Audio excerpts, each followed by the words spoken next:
Hello everyone, my name is Ayan. I live in Daejeon. Let's study about states of matter. This is solid. They are hard. We can hold them with our hands. We can see them with our eyes. This is liquid. We can't hold them. Liquid float.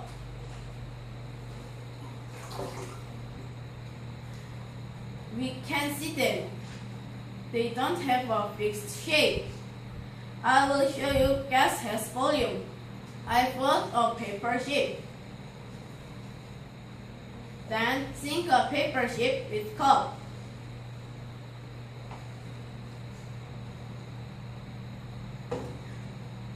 Is the ship wet?